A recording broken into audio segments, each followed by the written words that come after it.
I'll do it later. I'll have to do it later. Sure.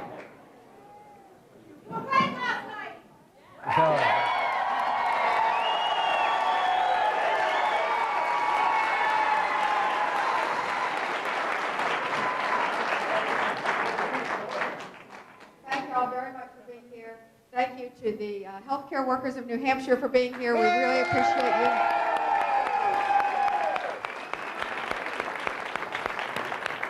And we appreciate you looking at our backsides while we talk here.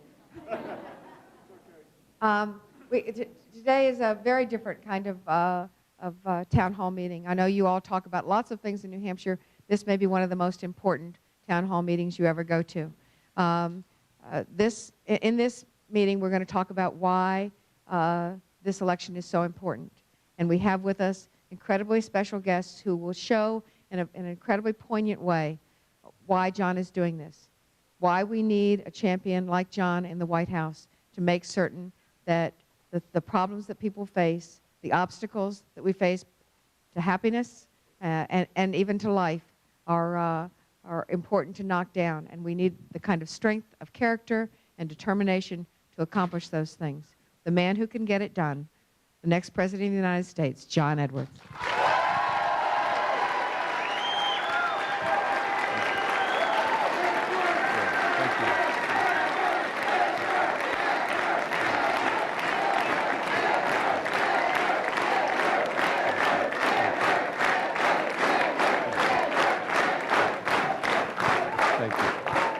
Thank you. Thank you all very much.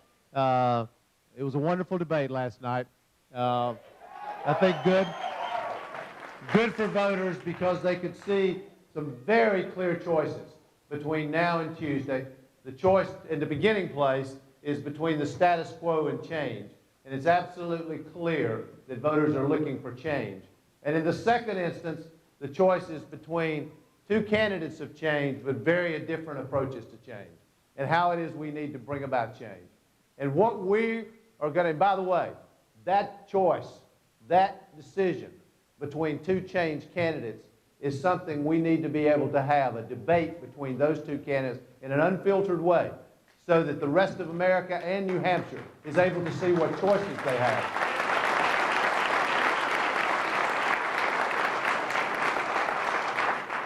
And I'm proud to say to all of you what I said this morning on national television, which is this cause of Nataline Sarkisyan, who we're going to talk about in just a moment. Her family's going to speak. The cause of James Lowe, who's also going to say a word in a few minutes.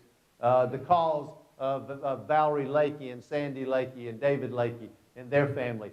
Their causes, which represent millions and millions of others in this country, they are the causes of my life.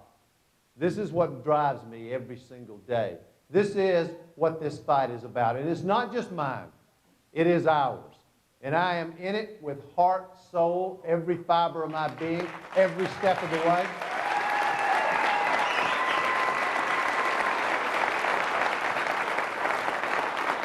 And I want to be clear. I want to be clear to all of you, to every voter in New Hampshire and every voter in subsequent states. Because this cause is so important, this cause, this movement for change, and real people's lives are affected by it, as we're about to hear about in very dramatic ways. Because this cause is so important, and because it is the cause of my life and Elizabeth's life, I can guarantee you, and I said this morning, I am in this for the long haul. I will be in this race.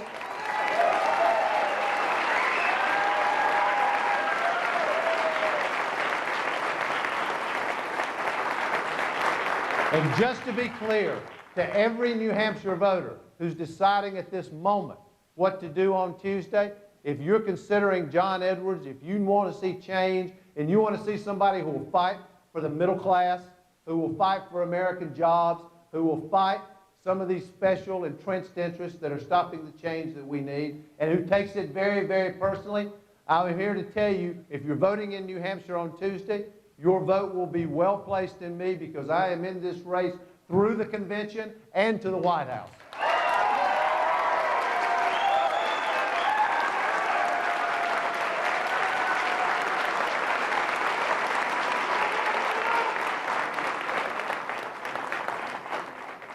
Now, what we want to do today is start a very serious discussion about what this is about.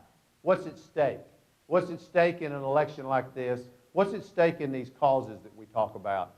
Because we had a discussion last night about Nataline Sarkisyan. It happened in the debate. I've been talking about it for some time now. And the Sarkisyan family, Elizabeth had a chance to talk to them. We had a contact with them a few days ago. Were kind enough to volunteer to come here and be with us and campaign with us and tell their family story of what happened. I'll just give you a very brief version because they're going to tell you the details in a very moving way.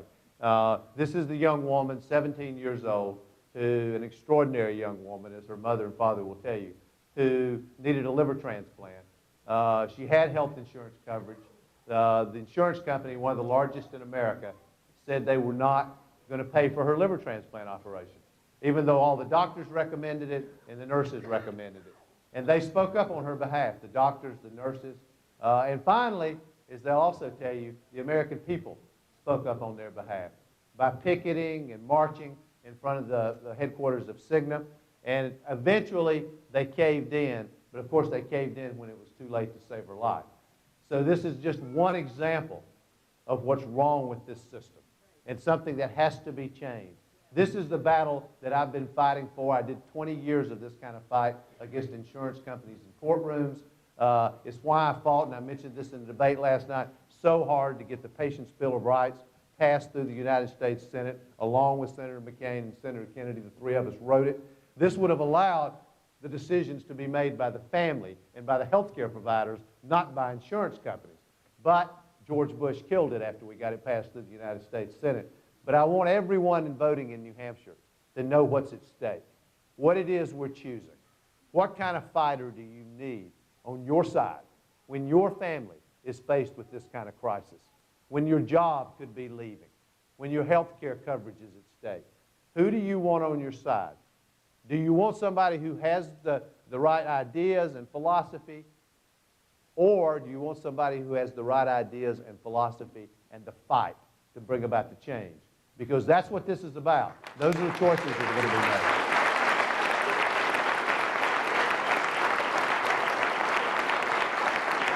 Because I think, honestly, I think you, Iowa caucus goers, voters across America have already made the decision about the status quo versus change. There is no decision to be made there. The status quo is history in America, right?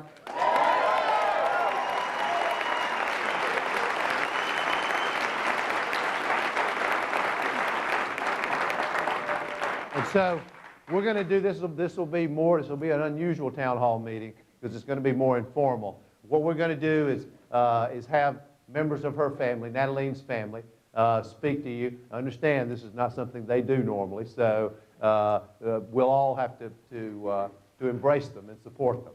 But they'll tell you some of her story. I'll be involved in the conversation, so will Elizabeth.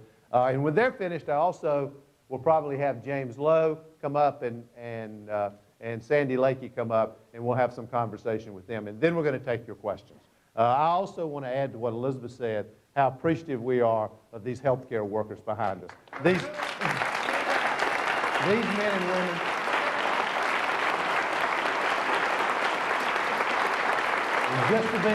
and just to be clear about the division that we're talking about, this is not a fight with healthcare workers.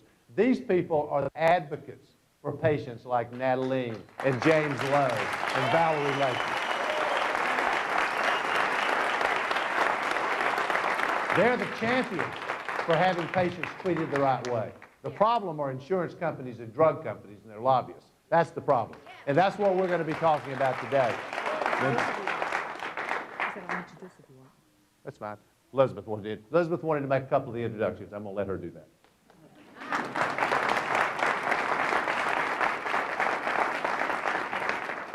I want to say something first, and that is, before I introduce the Sarkisyan family to you, and that is, it's going to be easy as you hear this story to think this is a Nataline story.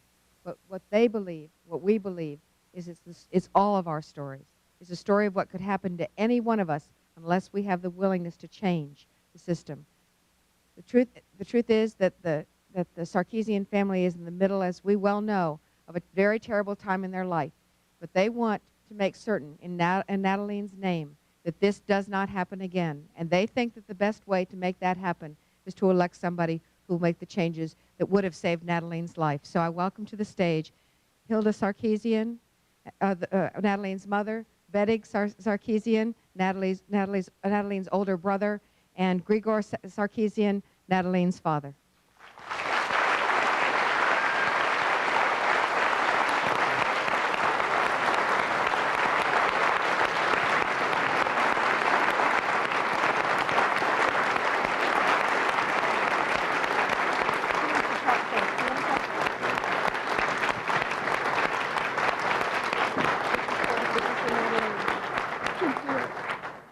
Thank you. Thank you very much. I'm Nataline's mom.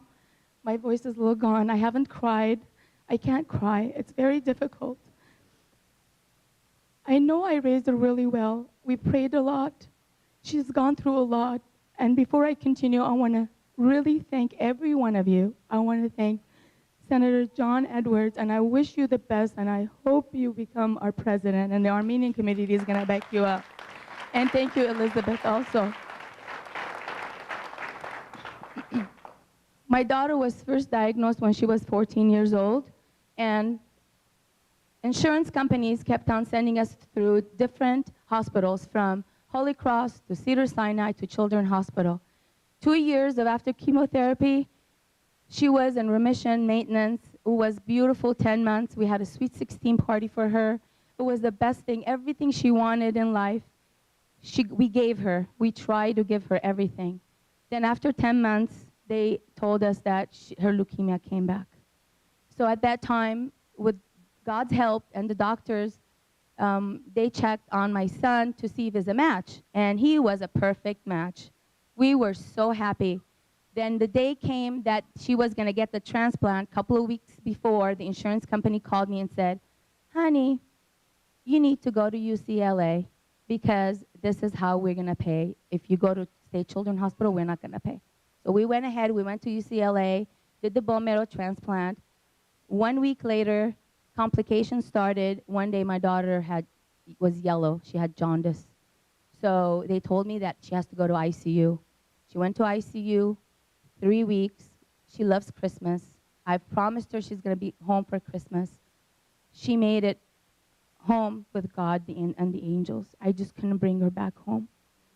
My son did everything. He's our hero. He did everything possible to save her, but the insurance company kept on denying us. They called me one day. I'm in the lobby. I'm shivering.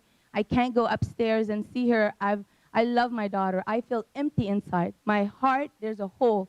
I don't know any insurance company if they are able to repair this. You guys, this is not about only my daughter, Nataline. It's about the whole world, every one of you. This could happen to any of us. Again and again. We have to put a stop on these people. They're driving our car. We own a car. We have insurance. They're driving it. It's not It's not fair. This is not right. We have to make a change. And they cannot stop us. And they cannot tell us who's going to live and who's going to die. We were in Glendale the same day, December 20th. Little that I knew my daughter was going to pass away, and I always thought positive.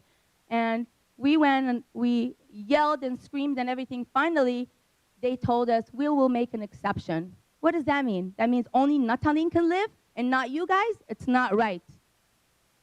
We fought them. But what about the other parents that cannot speak? They don't have the community. They don't have the churches to back them up. So what's going to happen? They're just going to go home and then they're going to bury their kid and that's it? No, we're going to fight. My daughter was in Armenian Youth Federation. She is a strong person, strong, beautiful girl. She always wanted to get involved in this politics. She wants to just me get involved. This is for her. I am not a public speaker, you guys. I'm a mom. I work. I have a full-time job, but she's my priority. But right now, I'm here for her and for every kid, every mom and dad out there.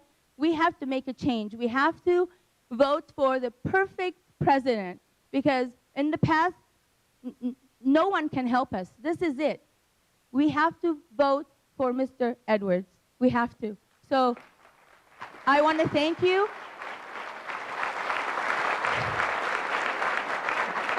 There's so much I could say, but right now, obviously, I didn't write anything down. This is from my heart. I'm going to pass this to my son and then my husband. And again, I want to thank you from my heart. And Nataline, I love you. I'm here for you.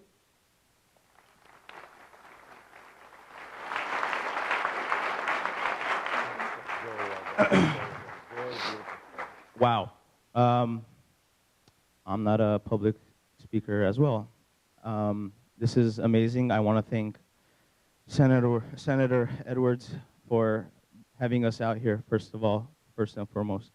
Second of all, I can just tell you, a month ago, I'm sitting in my couch recovering from my bone marrow transplant that I had on the day before Thanksgiving. I'm recovering, you know, I can't do anything. I'm just watching TV. And right now, I'm here in front of all you guys.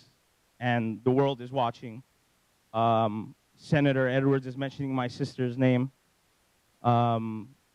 Michael Moore is mentioning my sister's name. This is a movie I'm living right now. This is not happening to me right now. And you know what? It really is happening. And it's happening to other people, too, at the same time. But I guess I'm speaking on their behalf because that's the least I can do right now for that other people that are just, they can't do what we're doing right now. They're just sitting at home, they're crying, and they'll get over it, they'll forget it, or they'll move on, you know? But no. The number one reason why we're here right now in front of all of you, why I'm on this microphone right now, is because 30 minutes before my sister passed away in that ICU room, I looked at her in her eyes, and honest to God, I promised her I'm going to live my life for her. I promised her that everyone in the world is going to know her story.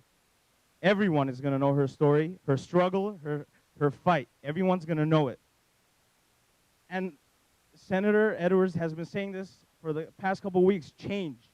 I promised her that change. I'm like, you know what? The world has to change. It's not right. I'm speaking to her. She's not responding.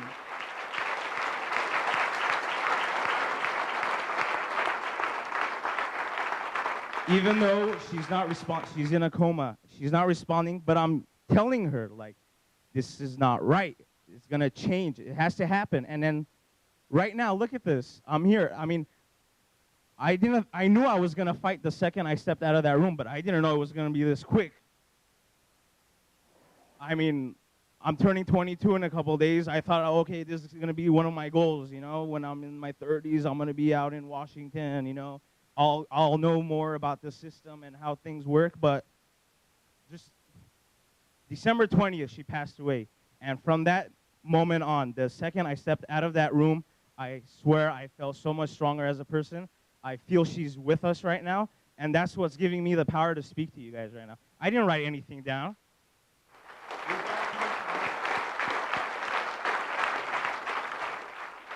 Thank you so much. Thank you.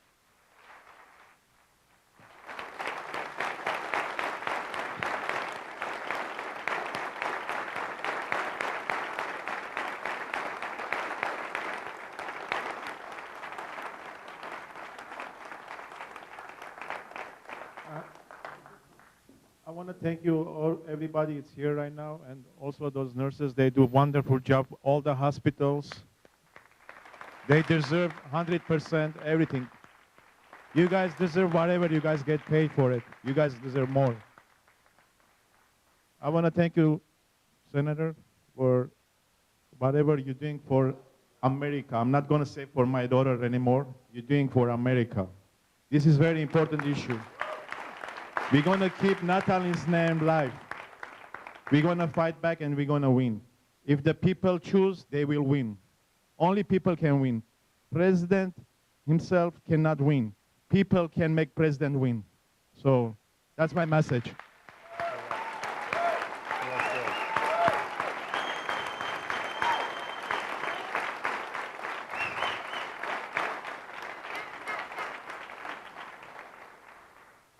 I want to also thank my wife and my son. He's a hero. He donated his bone marrow to my daughter. He gave her a chance to live, but Cigna didn't. They didn't. They denied us 2 times. Our doctors, they signed 4 or 5 times. 2 times they denied us. Cigna cannot make decision people's life. We have to change. So people fight back for that. It's for you guys. I'm telling you. I promise my daughter we're going to fight back. And you guys fight back for that too. Please, it's for you guys.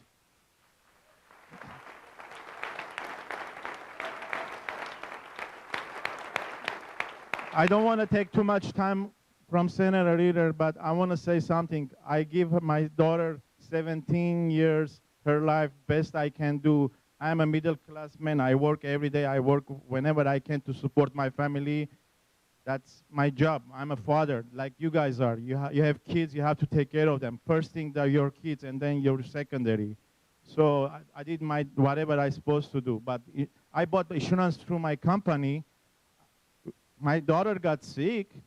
We know we have insurance. We go hospital. The insurance decided for you, oh, we're going to pay for this? No, you die. We're not going to pay for this. That's not right.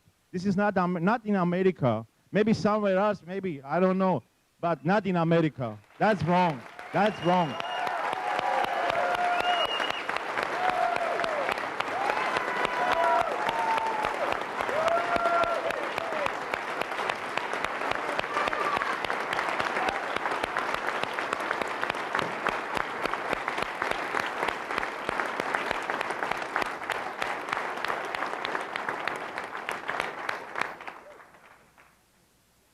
I promised my daughter, she got the driver license before she went to hospital. We were so happy. I promised her when she come well enough after recovery, I was going to buy her a white car. A white car. You guys know what I bought for her after she passed away? I bought a coffin for her because Cigna, they killed my daughter. That's all I can say.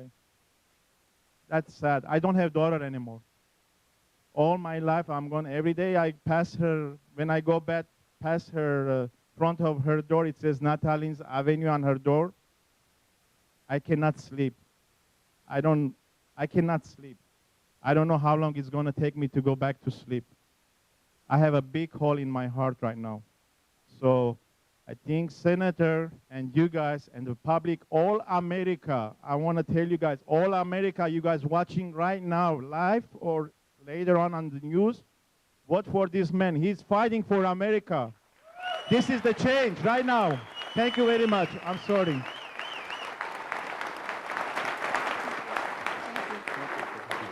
That was beautiful, John. Thank you. Thank you so much. Thank you.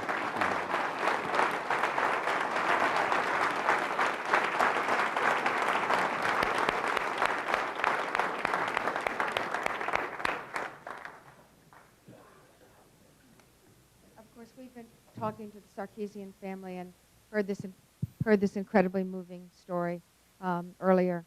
One of the things that Grigor did not talk about, but he talked to me earlier about his frustration, the fact that he had to spend his time he should have been spending at his daughter's bedside, he spent with a placard in front of the Cigna headquarters in her last day, her very last day of life. Obviously, this is something that needs to be fixed. And I need to tell you that this is not something that John adopted as part of this campaign. In the debate last night, you heard talk about the Patient's Bill of Rights. If this president had not, this is a bill that Senator McCain, Senator Kennedy, and John wrote. John was the floor manager, got it. He doesn't brag on himself that way last night, but he was the floor manager of that bill, got it through the United States Senate. This president blocked that bill. That bill would have prevented Cigna from making this decision. It's important that we get universal health care, and John will do it. Its partner has to be a Patient's Bill of Rights so that insurance companies are not empowered to take away the lives of our children. I think we should have James or Sandy talk or not. We just talk about problems with the healthcare system and corporations generally and have them stand. I just wanted to add on to, first of all, I think it's extraordinary that you came under these circumstances and were able to express yourself so beautifully. Thank you for doing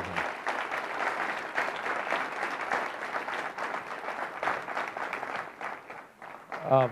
And I do want to say, and on top of what Elizabeth said, and she said I didn't get to say anything about me last night, there is another thing that I just feel the need to say because it's personally important to me. Senator McCain and I worked very hard on the Patient's Bill of Rights. He's a good man, and we loved working together on that. Senator Kennedy had been championing this cause long before either one of us got involved in it, and he deserves enormous credit.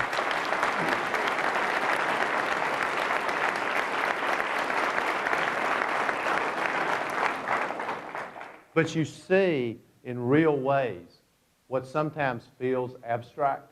You know, when I talk about what insurance companies and drug companies are doing to America, this is what I mean. This has real effect on real people's lives. Sometimes the consequences aren't this devastating. Sometimes they're in smaller doses, but the consequences are still real, and they're very real. When insurance companies decide who's going to get health care and who's not, when insurance companies decide what they're going to cover and what they're not, when drug companies decide how much they're going to charge for prescription drugs, and America has no control over it whatsoever, then that's when you lead to these kind of horrible stories, and you have seniors sitting at the table literally trying to decide whether to pay for their heating bill or pay for their medicine or pay for their food. In America, we're better than this. We're so much better than this. And we can do better than this.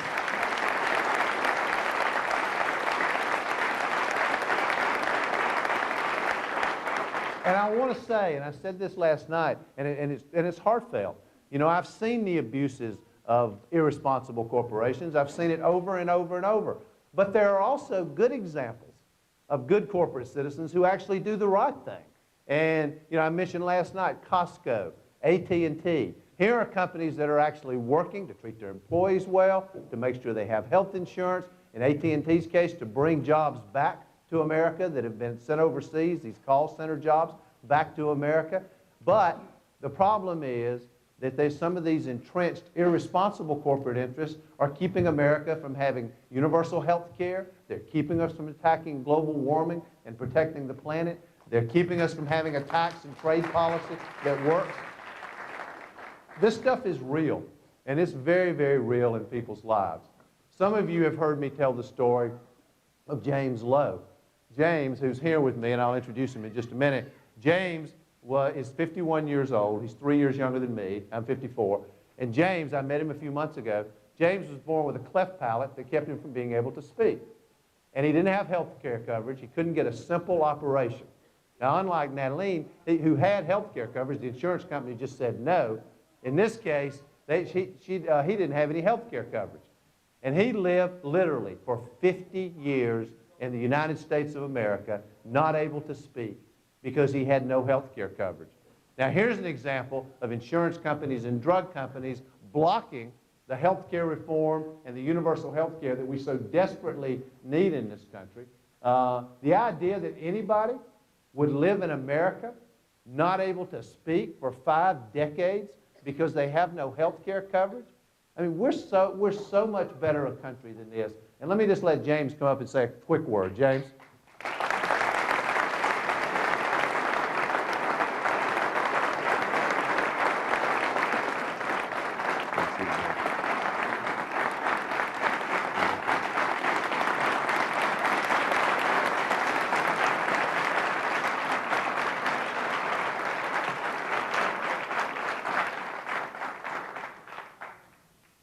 Well, you know, I want to say something. I know how they feel.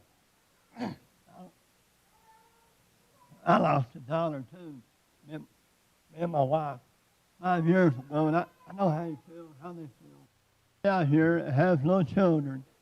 It has a problem. Fight for it now. Get them help now. Right here's the best to do it. Nobody else but that man right there. And I appreciate it. Thank you all very much.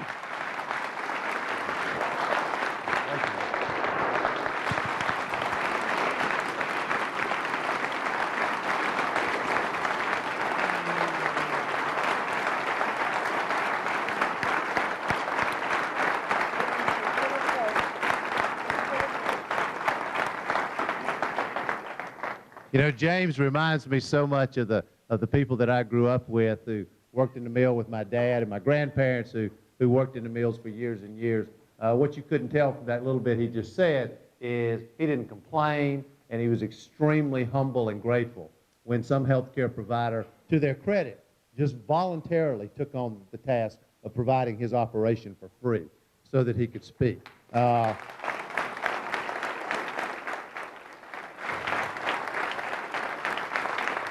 it shouldn't be that way in America, that we're dependent on nurses and doctors and heroic healthcare providers to have to do this voluntarily for free. I mean, how long are we going to let drug companies and insurance companies run this country? Really, it's just time for us to stand up.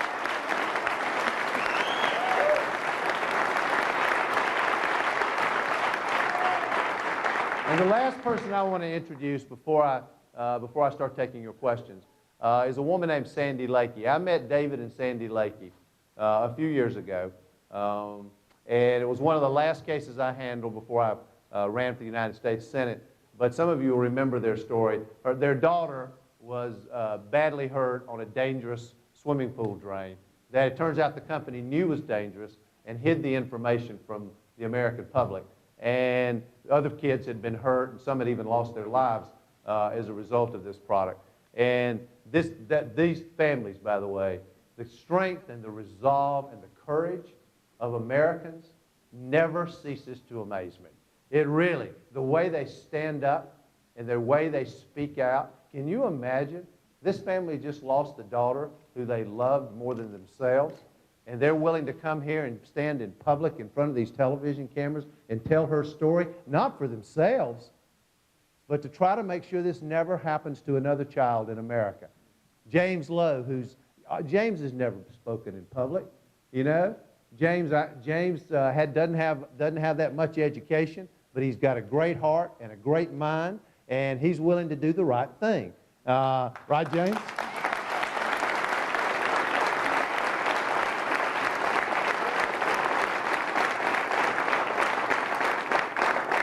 And by the way, this is a perfect example of what I mean when I say it doesn't, how much education you have, how many assets you have, doesn't say anything about what matters in America, which is what kind of human being you are.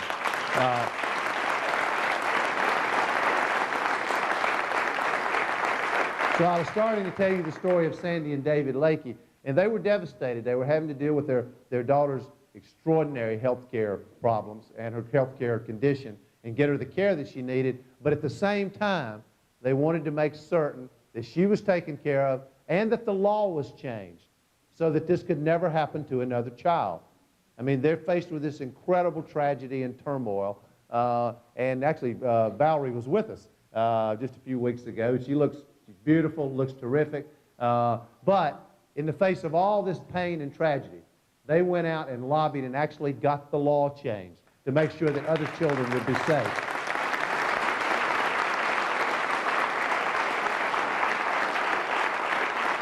So I'm going to let Sandy say just a word, and then we're going to start to take your questions. Thanks, Sandy.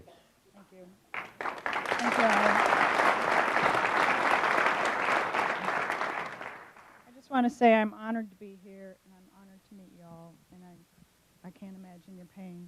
And I just want you all to know that when we met John, it was the first time in the horrible months following my daughter's accident that I actually felt a brief moment of hope, and I knew that he could help us, and he did, and he changed my daughter's life for the better, and he saved her life, and he is our champion, he is our hero, and he is the man who will change this country, and he will stand up for y'all like he stood up for us, and that is why he is my choice for President of the United States. Thank you, John.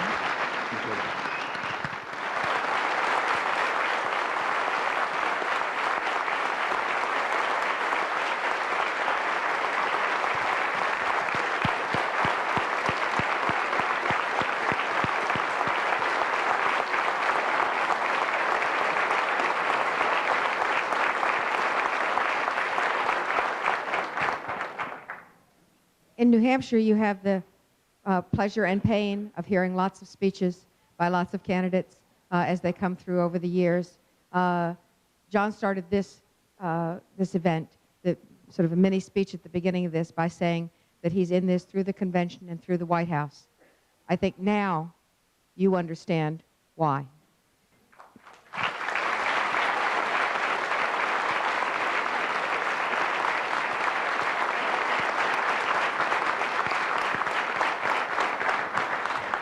Now I'm happy to take questions. Anything you want to ask. Who wants to raise your hand? Yes, sir. We'll start right here. Tell us your name and where you're from, if you don't mind.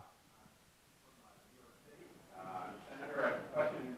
You identified 3 top criteria you would commend to the voters in considering which candidate would make the best president. Yes, I'll be happy to. I think the 3 most important, let me start with the threshold, and then I'll go to what I consider the 3 most important criteria.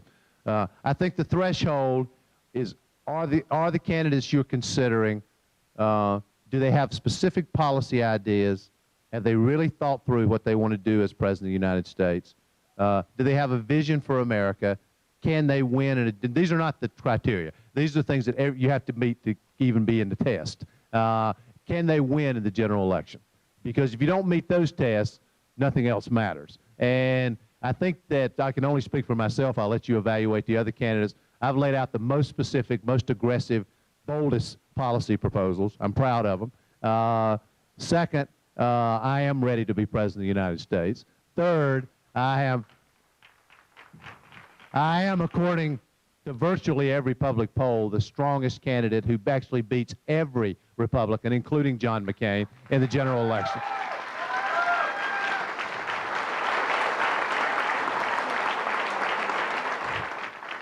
But I think these should be the tests.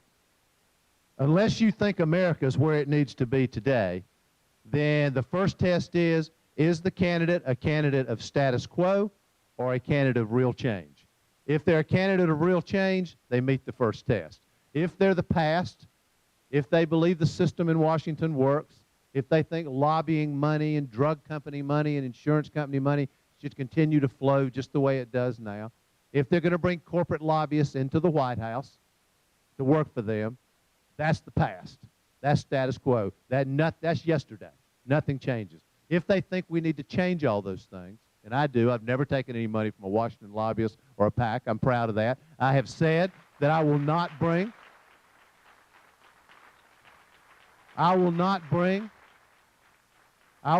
corporate lobbyists or lobbyists who lobbied for other governments into my White House. I've challenged my own party. And this is important for independents and other voters here in New Hampshire. I have challenged my own party that has not yet accepted it. I have challenged my own party to reject this money, to say no to it, to do something as a matter of principle, to not be in a fundraising contest with Republicans taking this kind of money. We should not. We're supposed to be the party of the people. So the first test, status quo versus change. Now, I think an honest answer to that question is there are 2 of us who meet that test. It's not just me. Senator Obama, I think, meets that test also. The second test is, are you willing to fight for that change? Because there is not a chance in the world, in my judgment, that these changes will come about without a fight. This description that you just heard of what one of the biggest insurance companies in America did to this family is a perfect description of how entrenched and money-driven they are. And I'll say the same thing I said earlier. That doesn't apply to all of corporate America. There are some good, responsible employers and good, responsible corporations out there. But there are some very powerful, big multinational corporations for whom that does not apply. And Cigna, in this case, is a perfect example. So if you're not willing to fight for the change, if what you think you're going to do is negotiate with these people, I mean, think about what they tried negotiating. It doesn't work. If we could negotiate our way to this, we'd have universal health care today. You have to fight. Not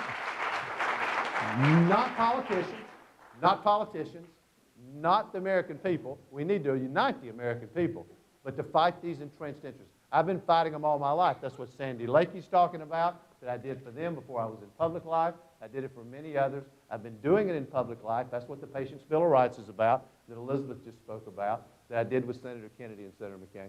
So, first test, status quo versus change. Second test, are you willing to fight for the change? I'll let you talk. Let me finish. Look. You know, I got to tell you a funny story. Before I do, I'll give you the third criteria in a second. But the funny story is, I had some of these reporters ask me after one of the events. Elizabeth had just said something, and one of the reporters said, "So does she talk to you about what she's going to say before she says it?" And I said, "Have you met Elizabeth?"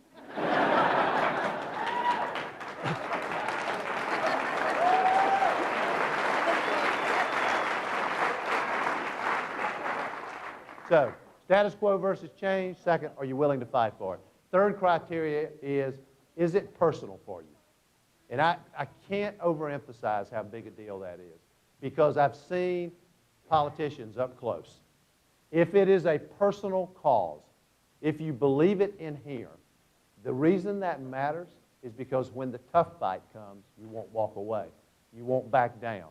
You will fight your way through it. If it's politically motivated, or it's academic or philosophical, when the tough fight comes, you will make a deal, you'll cover yourself, you'll do the political thing. So if I were looking for a president, I would be looking for somebody who's for change, not status quo. I'd be looking for somebody who's willing to fight for that change. And third, I'd be looking for somebody who takes that fight for change personally. And by the way, the great American presidents all met all three of those tests. Teddy Roosevelt, Franklin Roosevelt, Harry Truman, you name it. If they were a great transformational figure in American history as president, they met every one of those tests. You're welcome. Elizabeth.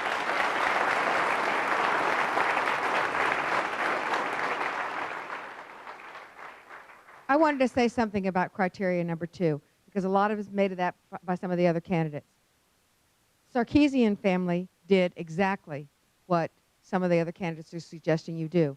They said, well, we need signatures from doctors, so they would get them. And we need this, and so they'd get them. They went to the web page. The Cigna web page said they'd cover transplants. They said, but you said you did. And they kept talking and talking. It was only when they motivated the people and indicated that we are truly going to fight this decision by you, when they had people calling and people marching, when Grigor was himself spending a day in front of this headquarters, that's when they finally got the result. Too late, but the result that they deserved in the first place.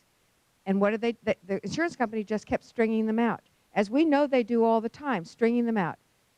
The desire to fight won't just mean, or the failure to fight doesn't just mean we don't get universal health care. The failure to fight means that that people die. That Nataline's life was a consequence was hanging in the balance, because they did what the corporations asked them to do. Just talk to us about this and meet this next criteria and fill out this form. We can't do that anymore. Not if we really want to save Nataline's life and the life of the other children. This room is filled with children, as we often hear during the in the quiet moments. And I just want you to look at each one of them and say, which one are you going to turn into the hands of Cigna or another insurance company? The decision has to be none of them. There's only one way to make that happen. Yes, ma'am.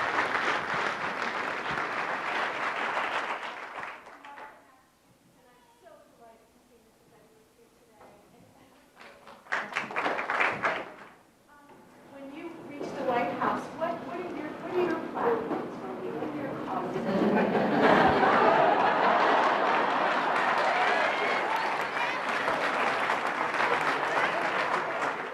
I'm going to do it really briefly. I'm an involuntary soldier, should have been before, but now an involuntary soldier in the war against breast cancer and against all cancers.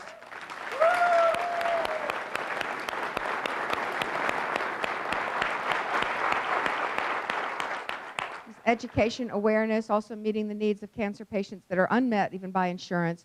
Things like who's going to take care of children while you're having chemotherapy, issues like that if you don't have the means to do it. I mean, those are also impediments to getting the kind of services. So helping with those kinds of things, and also trying to do what Lance Armstrong has been so great in doing, and that is raising awareness of the need for research.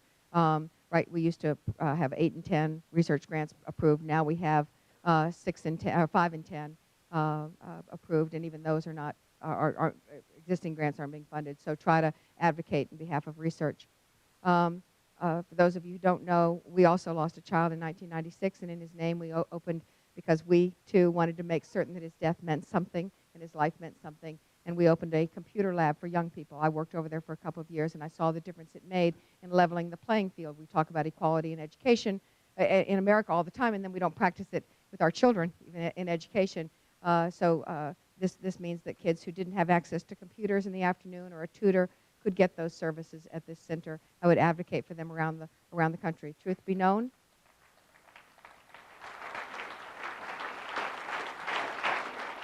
thank y'all. I'll do both those things no matter what. The third thing, which actually does require the megaphone of First Lady, is to try to make a difference for military families. They're the forgotten part of the equation.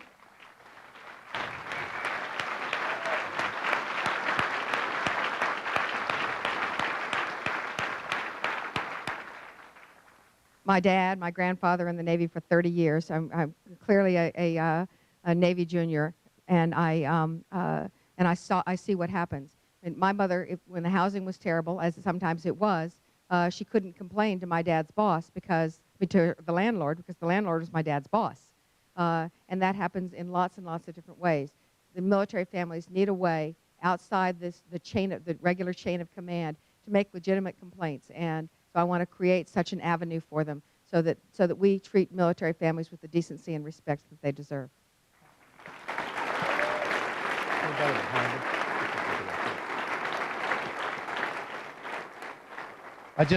I can take a couple more questions before I move on. I just wanted to say something about that so many men, husbands, have learned when they're, there are a lot of things we learned, but I'm about to talk about a specific subject, is I never cease to be amazed by the extraordinary strength of women. I mean, it is a phenomenal thing to see.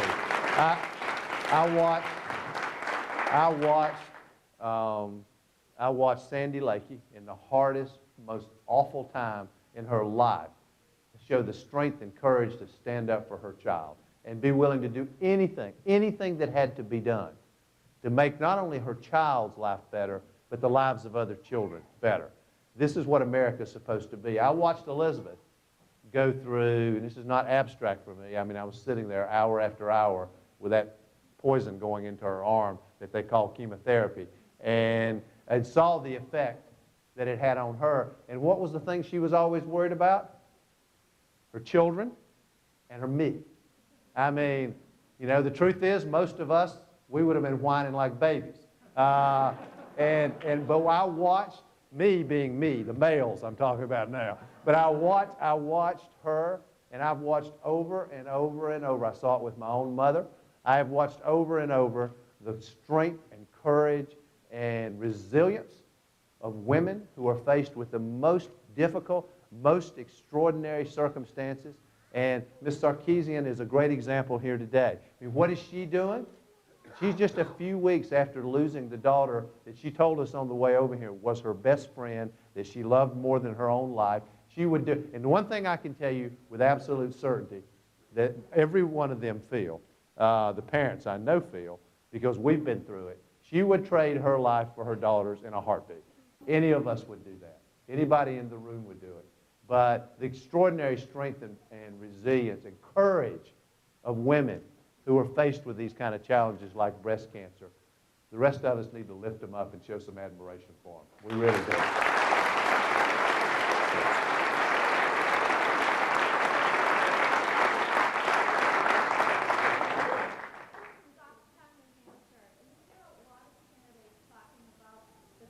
That global warming is having on this planet, and time is running out. I'm wondering why Friends of the Earth, a very well-respected environmental organization, endorsed you rather than other candidates. Thank you. Thank you for that question. I won't attempt to speak for them. This is a very well-respected worldwide environmental organization, very concerned about global warming. And I think there are two reasons. Actually, I think there are three reasons. I've just occurred a third one. First, I was the first and most aggressive to come out with a global warming plan, which basically caps carbon emissions, brings them down every year, and invests in a serious way in clean, renewable sources of energy. And I'm proud of that, proud of the plan, And I think it helped drive and push other candidates to do the same with specificity, with specific detail, not just rhetoric. I mean, it's easy to say you're against global warming. When you have to make the hard choices, then you show some leadership. So I think that was first. I think secondly, the fact that on some of the more controversial issues, the issues that politicians like to shy away from, I was out there and strong. And one example is nuclear power. You know, this is a place, by the way, and I hope every New Hampshire voter knows this. It didn't get talked about last night, which is unfortunate. But Senator Clinton, Senator Obama, and I have, and they're totally entitled to their position. This is just a difference we have on policy. I have a very different position than either of them on nuclear power. I am opposed to building more nuclear power plants. Very clear.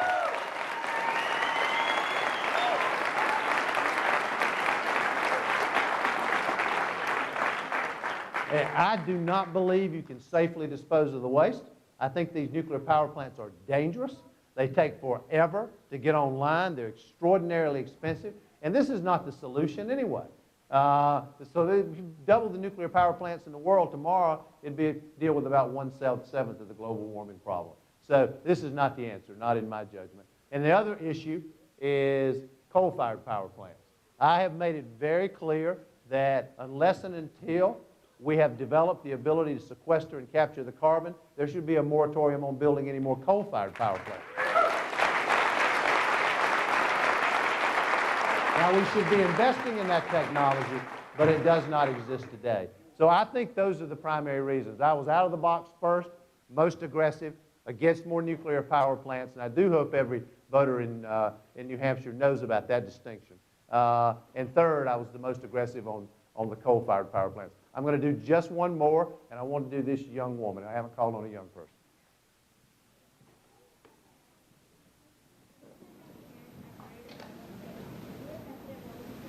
Okay, just one more time, a little louder, sweetheart.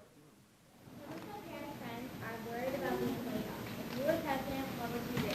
Yes, that's a great question. She's saying some of her parents' friends are worried about being laid off. For those of you who saw the debate last night, I think I'm the only candidate who spoke about this. You know, we desperately need a president who understands in a personal way the importance of American jobs. And I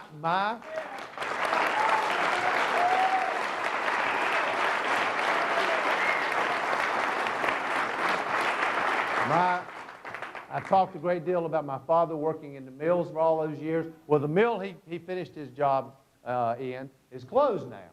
And those jobs are gone, the mill in my hometown, the mill that supported those jobs. You've had the same thing happen right here, particularly in northern New Hampshire, but in other places around New Hampshire too.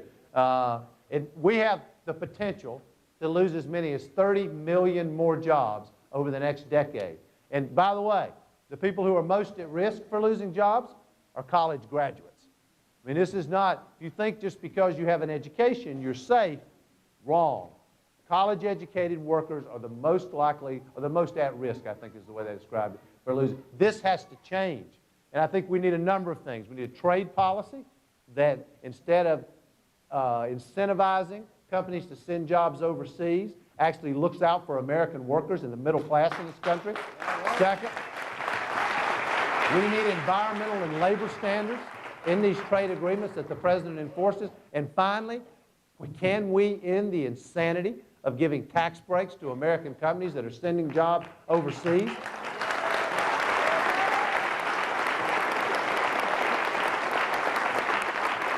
And instead of stopping the bleeding, in addition to that, in order to create American jobs, I was just asked a question about global warming. As we green this economy, we can create an absolute minimum of 1 million new jobs. We can. They don't exist today.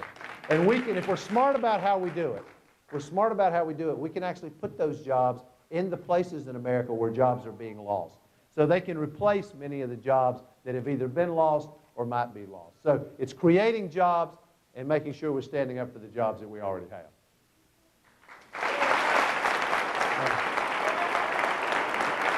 I wanted to say one last thing. You know, we're running out of time now. We got about, 48 hours for the New Hampshire primary. If you got a question you didn't get to ask, it's my responsibility to answer your question. If you go to johnedwards.com, say you were here. Your question will be answered. I'll answer it as quickly as I can, and hopefully I can get it done. They're pouring in now. By the way, those of you probably figured this out, but there's a huge momentum behind my campaign right here in New Hampshire.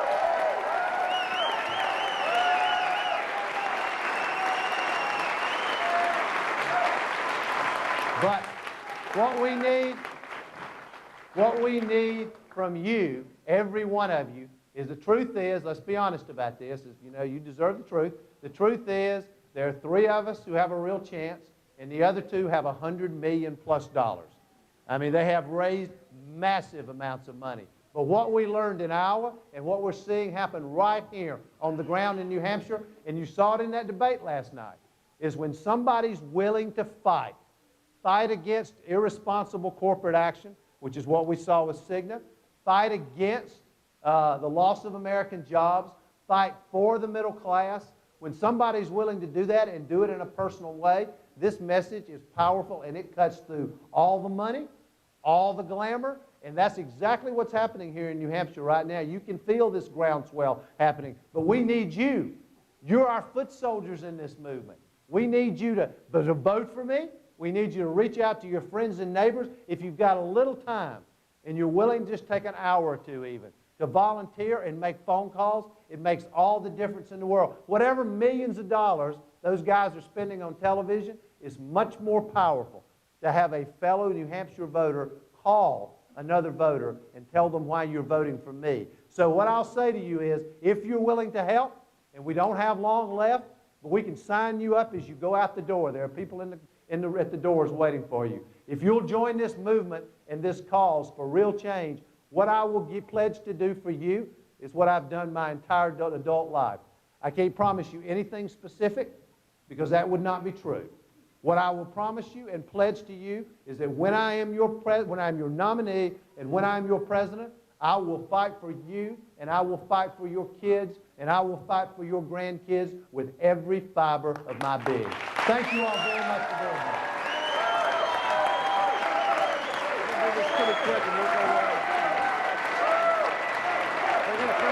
Yeah, of course.